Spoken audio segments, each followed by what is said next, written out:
Olá, pessoal do segundo ano de administração. Aqui quem fala é o professor Fernando. Eu gostaria de mandar um abraço a todos, viu? Espero que todos estejam bem nesse momento de pandemia, de isolamento social. Eu vou fazer essa aula, né, a pedido de alguns de vocês, para que fosse feita uma revisão sobre função exponencial e logarítmica. Assim, ela não tem um caráter obrigatório, né? É opcional você participar desse curso, né? E bem como fazer as atividades que eu destinei aí. Não trata-se de da aula EAD que o IFP está implementando. Eu estou, na verdade, fazendo uma testagem, né? Uma vez que as aulas são obrigatórias para as séries finais dos cursos. Então, nesse sentido, eu aproveitei a oportunidade, já conhecendo alguns recursos, estou aproveitando para fazer essas aulas um pouco semelhante ao que as aulas que vão ser cobradas da gente. Como assim? Como é que vão ser essas aulas? Elas vão ter que ter duração de 10 minutos, né? Cada apresentação de slide comentado, que é o nosso caso aqui que eu vou fazer. Eu vou apresentar uma lista de exercício, vai ter um material de apoio, que para quem acessou aí o Classroom vai conferir um livro que eu destinei da editora Moderna e vai ter o fórum para perguntas, vocês fazerem perguntas a respeito do conteúdo, tá bom? Então, assim, a função exponencial, ela, vamos dizer que é a função que mais retrata os fenômenos da natureza, né? Se você quer fazer observar o comportamento de um determinado crescimento, por exemplo, de bactérias ao longo do tempo, esse crescimento certamente vai ser um crescimento exponencial, né? Então, a função exponencial, ela está muito ligada aos fenômenos da natureza, tá bom? Aqui eu trouxe uma situação da que a gente está vivendo no dia a dia, né? Que é a pandemia do coronavírus. Então, no Brasil, o número de infectados pelo SARS-CoV-2, que ocasiona a doença conhecida como coronavírus disease 2019 ou COVID-19, nos primeiros dias de detecção da doença, é dada pela tabela ao lado. Né? Aqui eu montei essa tabela, cuja fonte foi do site Bem-Estar do Portal G1. No Brasil, o primeiro dia de infecção, né? O primeiro infectado se deu no dia 26/2/2020. Então, tínhamos um infectado. Aqui eu vou chamar de tempo zero, que é o tempo inicial. Tá? E aí a tabela é autoexplicativa, né? Nos dias que se sucederam, né? Por exemplo, dia 27, o primeiro dia após a contaminação, tinha um infectado, que era a mesma pessoa. E aí você tem aqui, no 17º dia, por exemplo, que foi o dia 14/3/2020, 149. Enfim, eu peguei os 35 primeiros infectados aqui por coronavírus. O que que eu vou fazer? Eu vou fazer um gráfico de dispersão, cuja variável independente é o tempo e a dependente será o número de infectados. Aqui é como se fosse meu eixo X e aqui meu eixo Y. Vamos lá, ao gráfico de dispersão. Isso é o que a gente chama de gráfico de dispersão. Tá? Ou seja, aqui são os dias da infecção e aqui o número de infectados. Então, no dia 0 tinham infectados e assim sucessivamente. Se você observar isso, né, a disposição desses pontos, você percebe que esse crescimento não é retilíneo, né? Ou seja, uma reta não se ajustaria legal a esses pontos, né? Então, o que caracteriza a disposição desses pontos é um crescimento que a gente pode dizer exponencial, né? Ou seja, uma curva que melhor se ajusta a esses pontos é uma curva exponencial, certo? Na matemática de ensino superior, a gente consegue estabelecer uma curva exponencial que melhor se ajusta a esses pontos, tá? Bem como uma reta, só que uma reta, né, como eu falei, não vai se ajustar melhor do que uma curva exponencial, tá? Então, fazendo umas contas, né, pelo método dos mínimos quadrados, nós temos essa curva exponencial em laranja que melhor se ajusta aos pontos aí, tá? Então, antes de definir, eu gostaria que vocês tivessem esse entendimento da, do fenômeno, né, de crescimento exponencial, tá? É diferente de uma função afim que você tem acréscimos iguais em intervalos de tempo igual, por exemplo. Aqui não, você tem acréscimos que, nesse caso que é crescente, né, a questão do número de infectados, você vê que de um intervalo para um outro existem saltos muito maiores do que no intervalo de tempo anteriores, por exemplo. Enfim, antes de falar um pouco sobre a definição de função exponencial, é interessante que a gente relembre o que seria uma potência, né? Uma potência é uma expressão matemática em que é composta por uma base e um expoente. Aqui no caso, o A está fazendo o papel de base e o N está fazendo o papel de expoente. E aí, na oportunidade, eu peço para que vocês deem uma revisada em potência de expoente natural, potência de expoente inteiro negativo. O que acontece quando você tem uma potência de expoente inteiro negativo? Potência de expoente racional, potência de expoente irracional e, de maneira geral, uma potência de expoente real. Dei uma revisada nisso, viu? Dados um número real, por exemplo, um número natural n, com n maior do que ou igual a 2, temos a potência representando, né, simplificando um produto de n parcelas ou n fatores iguais, como nesse caso aqui. Tá? Então, uma potência também, eu posso dizer que é uma simplificação de produtos como esse, nesse caso. Tá? Então, por exemplo, se você tem aí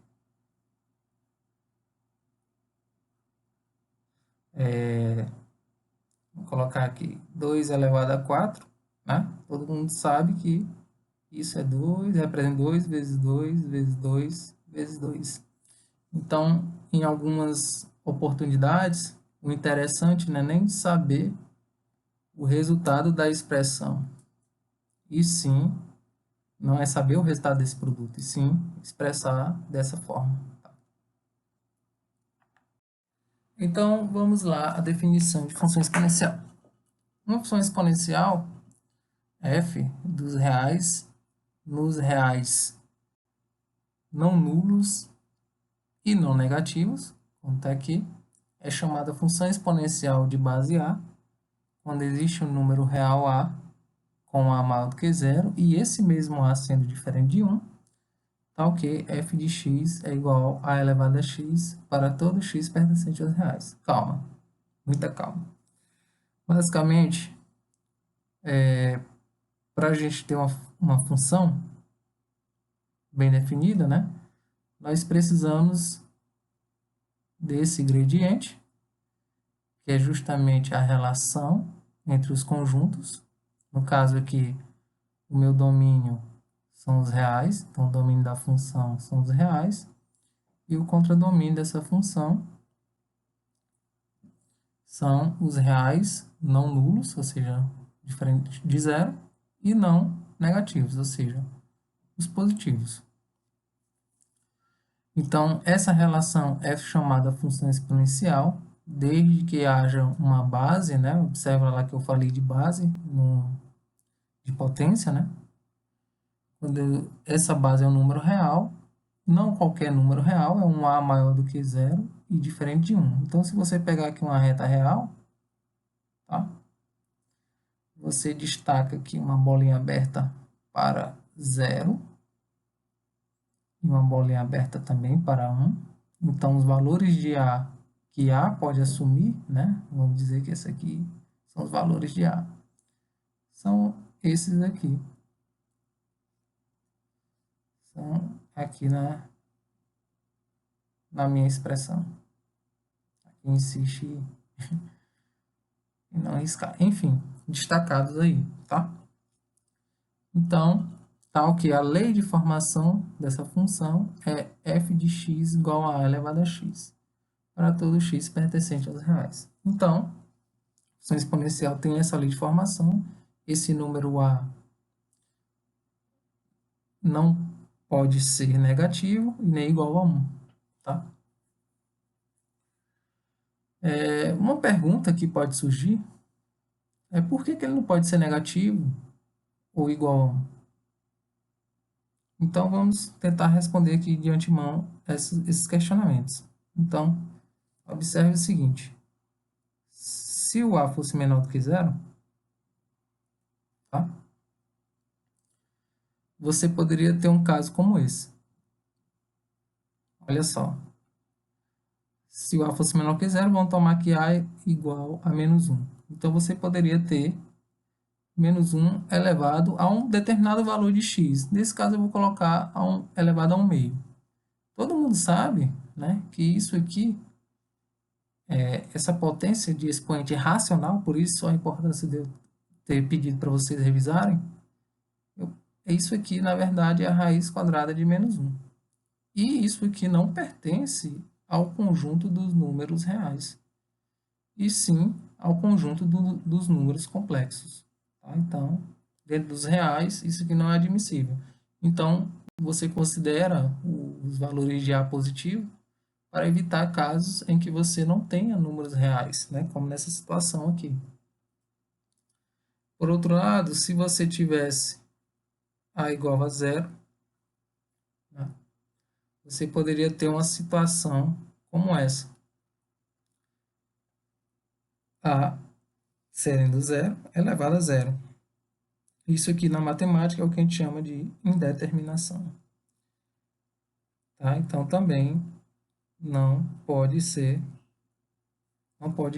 acontecer algo desse tipo. E por que, então, o A não pode ser igual a 1?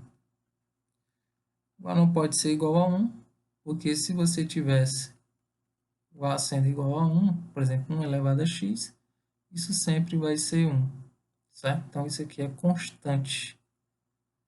O gráfico seria, então, uma reta. Tá? Então, a gente estabelece essa restrição para o A. Tá? O A sendo maior que 0 e diferente de 1. Então, função exponencial é uma potência A elevado a x, em que aqui você tem exemplos de função exponencial, tá? 1/5 elevado a x, 0,4 elevado a x, e y igual a raiz de 3 elevado a x.